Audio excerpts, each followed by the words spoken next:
बिस्मिल्लाहिर्रहमानिर्रहीम। अस्सलामुअलैकुम नाज़रीन, तारीख़ की दुनिया में खुश आमदीद। मुझे डॉक्टर अली कहते हैं और आज तारीख़ के झरोकों से हम वतन अजीज़ के उस गुमनाम हीरो की दास्तान आपके साथ सिलसिलावार शेयर कर रहे हैं कि जिसने दुश्मन की सफ़ों में घुसकर उनके तमाम कीमती राज और साजिशें वतन अजीज़ में बर वक्त पहुँचाकर पाकिस्तान को बड़े नुकसान से बचाया। नाज़रीन, वतन के उस गुमनाम गाजी की कहानी उसी की जुबानी सुनेंगे, लेकिन वीडियो की तफसील में जाने से पहले हमारे चैनल को सब्सक्राइब कीजिए और बेल आइकन को जरूर दबा दीजिए ताकि हमारी आने वाली वीडियोस सबसे पहले आप तक पहुंच सके। और कमेंट सेक्शन में पाक फौज जिंदाबाद का नारा कमेंट जरूर कीजिएगा। नाज़रीन, अहमदनगर बम्बई से तकरीबन 500 किलोमीटर दूर गोदावरी दरिया के करीब बिल्कुल अलग थलग जगह पर वाक़ है और उसके गिरदोनवाह में भी कोई बड़ी सनत या कोई शहर नहीं है। गोदावरी दरिया की एक नहर अहमदनगर के बिल्कुल करीब से गुजरती है और ये इलाका टैंकों की तरबियत के लिए बहुत ज्यादा मौजू है। नाज़रीन, वहां पर ऊंचे नीचे टीले, रेत, कीचड़ और पानी की मौजूदगी से टैंकों के इस्तेमाल की हर तरह से तरबियत की जा सकती है। तकरीबन 20-22 घंटे के सफर के बाद मैं अहमदनगर पहुंच गया और एक ठीक ठाक होटल में कमरा ले लिया। मेरा अहम मसला उस ममनुआ हुदूद में दाखिल होना था जहां ब्रिगेड हेडक्वार्टर और डिवीजन हेडक्वार्टर थे। ट्रेनिंग के इलाके में दाखिल होना पहली बात तो फजूल था और दूसरा तकरीबन नामुमकिन। मैंने ब्रिगेड हेडक्वार्टर और फिर उसके तवस्सुत से डिवीजन हेडक्वार्टर में पहुंचने के लिए अपनी ब्लेंडेड चाय का सहारा लिया और दोनों जगहों पर 2IC और एडियोस तक पहुंच गया और लंगर के लिए अपनी चाय पेश की। मैंने उन्हें अपना मुंबई का न्यू नागपाड़े का एड्रेस दिया और अहमदनगर होटल में रिहाइश का भी बता दिया। मुझे यकीन था कि मेरी चाय की क्वालिटी और कीमत उनके लिए बाइस से कशिश होगी। उन दोनों हेडक्वार्टर्स में जाते हुए मैंने डिवीजन और रेजिमेंट के निशानात की शनाख्त की। वो तकरीबन एक ही डिवीजन और रेजिमेंट के थे जिनका वो हेडक्वार्टर था और मुझे तलाश थी ट्रेनिंग लेने वालों की। नाज़रीन, मैं शाम को शहर में घूमने निकल गया और मैंने साइकिल रिक्शा ले लिया और सारा शहर घुमाने का कहा। ट्रेनिंग सेंटर की जानिब जहां शहर की हुदूद खत्म होती हैं वहां मैंने छावनी से बाहर शराब खाने देखे और फौजी जवानों को अंदर जाते और बाहर निकलते देखा। मैं एक शराब खाने में दाखिल हुआ और ट्रेनिंग के दौरान चूंकि मुझे भारत की सब रेजिमेंट्स के निशानात असबर करवाए गए थे, इसलिए मैंने फौरन पहचान लिया कि ये सब मुख्तलिफ टैंक रेजिमेंट्स के जवान थे। भारत में उस वक्त फौजियों को हर रोज 2 औंस शराब राशन में मुफ्त मिलती थी।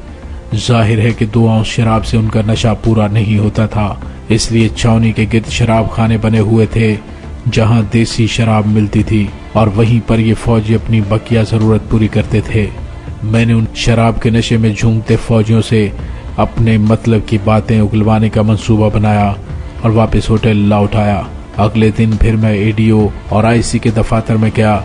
मेरी चाय के नमूने अभी वहीं पड़े थे।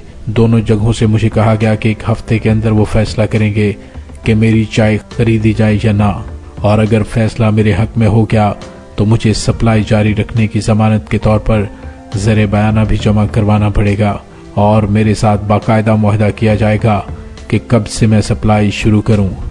दफ्तर के क्लर्कों वगैरह की गुफ्तगू से मुझे अंदाजा हो गया कि डिवीजन हेडक्वार्टर में एडियोज और ब्रिगेड हेडक्वार्टर में 2IC और एडजुटेंट से राबिता बढ़ाने के लिए उन्हें खुश करना होगा। नाजरीन, मैं डिवीजन हेडक्वार्टर में नकल लगाने में कैसे कामयाब हुआ। मैंने एडीओ के दफ्तर के एक जरा ज्यादा ही खलंडरे किस्म के क्लर्क को शाम को अपने होटल में गपशप के अलावा खुश करने के हवाले से बातचीत करने की दावत दी।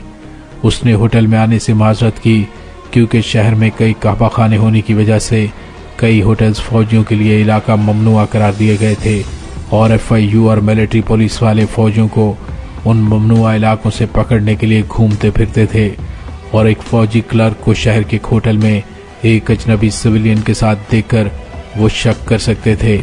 मैंने उसे कहा कि फिर छावनी के बाहर शराब खानों में से किसी एक पर मिल ले। वो मान गया और मुझे एक शराब खाने की लोकेशन समझाई कि वहां 8 बजे शाम को मिलेगा। नाज़रीन, उसे दावत देने से मेरा एक मकसद हल हो गया کہ میں इन शराब खानों में अजनबी बनकर ना जाऊं, बल्कि कोई फौजी भी हमरा हो। एक बार वहां मेरा तारुफ हो गया तो फिर वहां दूसरों से अपने मतलब की बातें उगलवाने में ज्यादा दुश्वारी नहीं होगी। शाम 7:45 बजे से भी पहले मैं वहां पहुंच गया और बाहर टहलने लगा। दरवाजे के अंदर देखा तो वो पहले ही बैठा हुआ था। मैं अंदर दाखिल हुआ और उसकी मेज पर पहुंच गया। उसने पुरतपाक खैर मकदम किया और इससे पहले कि वो ऑर्डर करे मैंने वहां पर मुहैया सबसे अच्छी शराब की पूरी बोतल लाने को कहा। चंद लम्हे तो उसने रस्मी से एहतजाज किया, जिस पर मैंने कहा तुम फौजी मुलाजम पेशा और कलील तनख्वाह पाने वाले हो, जबकि मैं कारोबारी आदमी हूँ। दौरान मैनोशी उसकी 2-3 वाकफकार भी आए और उन्हें भी मैंने टेबल पर बुला लिया। शराब खाने के उस हाल में मुख्तलिफ टैंक रेजिमेंट्स के जवान और एनसीओ मौजूद थे और बहुत कुल को पाड़ा किए हुए थे। मुझे ऐसे ही माहौल की तलाश थी। मैं खासा चौकन्ना भी था, लिहाजा उस रात सवाए इधर उधर की बातों और हंसने हंसाने की कोई बात न की। वहां पर मालूम हुआ कि ये सबसे माकूल शराब खाना है और तमाम शराब खाने रात 12 बजे लाजमी तौर पर बंद हो जाते हैं। खाने के लिए भी सबकी पसंद का ऑर्डर मैंने किया और जब हम उठे तो वो 3 बोतल डकार चुके थे। इक्का दुक्का रिक्शे आ जा रहे थे। वो अपनी मौज तरंग में छावनी की जानिब चले गए, जबकि मैंने एक रिक्शे पर होटल की राह ली। वहां का माहौल देखकर मैंने पुख्ता इरादा कर लिया कि अगली शाम से अपने काम का आगाज करूंगा। नाजरीन, अगली शाम 7 बजे मैं वहां पहुंच गया। उस वक्त भी शराब खाने में खासे गाहक थे। गुज़िश्ता रात की बड़ी टिप की वजह से वेटर ने बड़ी खुश इखलाकी से मुझे खाली टेबल पर ला बिठाया और उसी शराब की बोतल ले आया। थोड़ी देर के बाद मैं गिलास थामे उठा और एक टेबल के पास से गुजरते हुए जानबूझकर लड़खड़ाया और गिलास एक फौजी पर उंडेल दिया। उस टेबल पर 5 फौजी बैठे हुए थे। मुझे घूरने लगे। मैंने मुआज़रत की, मुस्कुराया और फिर खिलखिलाकर हंस पड़ा। इससे पहले कि वो कुछ बोलें मैंने कहा मुंबई से आया हूँ, आप ही की छावनी में एडियोस से कारोबारी सिलसिले में मिल चुका हूँ। आपका मेहमान हूँ, लेकिन आप 5 मेरे मेहमान हैं। शराबी अंदाज में मैंने वेरे से कहा मेरी टेबल से मेरी बोतल और 2 बोतलें इसी टेबल पर और ले आओ। नाज़रीन, हर जगह पर निचले दर्जे के रैंक के फौजी जवान अमूमन बहुत महदूद सोच रखते हैं और फिर एडियोस जो कि लेफ्टिनेंट कर्नल के ओहदे का होता है, उससे मिलने वाले कारोबारी शख्स ऐसे रैंक्स में बेतकल्लुफी से बैठ जाए तो वो खासे मुअद्दब हो जाते हैं।